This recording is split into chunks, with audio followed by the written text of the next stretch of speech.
Hi Katie, I'm Dr. Karen. God, I'm not going to sugarcoat it. This is a bit of a tricky one. With everything you've described here, I think that Finn's tail obsession has probably got multiple layers. And although maybe it started out as sort of a simple distraction, I think it's really turned into a sort of psychosomatic, obsessive, compulsive fixation and coping mechanism.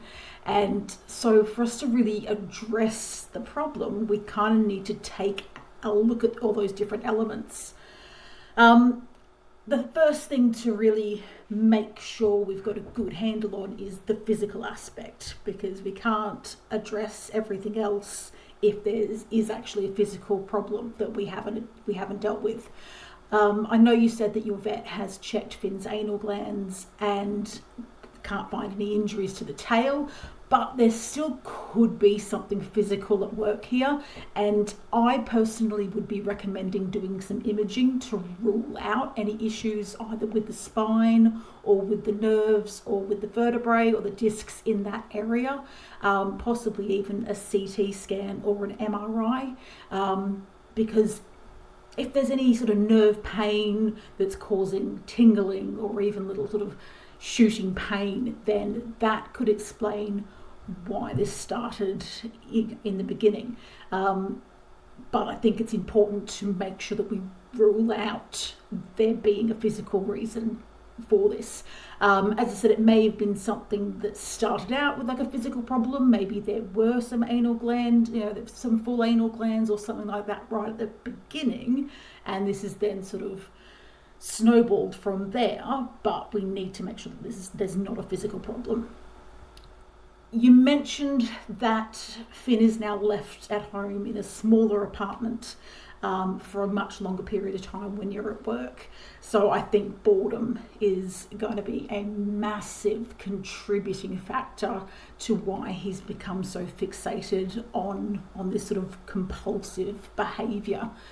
He's going to be feeling bored, trapped and frustrated when he's cooped up for such long periods, and we really need to change up his daily routine and introduce some doggy daycare, perhaps get a dog walker in, and also get some boredom busting sort of toys to occupy his mind, because we've really got to keep his brain and his body active throughout the day.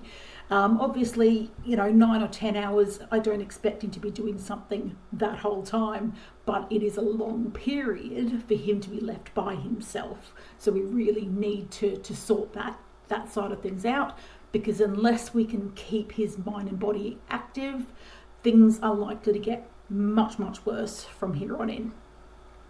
Now, the mental side of this obviously linked with things like his boredom, his frustration, and again, what might have started as a physical issue does seem as though his tail fixation has become an obsession, and sometimes with really severe cases, medication is actually needed to help us break that habit and then replace that habit with a healthy activity.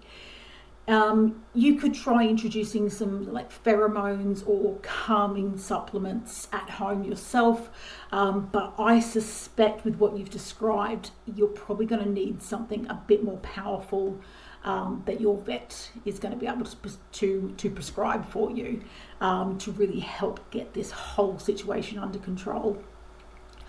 I would suggest that you book in for a longer appointment to talk about all this with Finn's regular vet, or you can also head to pangovet.com and make an online appointment to speak to one of the vets one-on-one there, and they can talk out a lot more of these options in more depth to really help.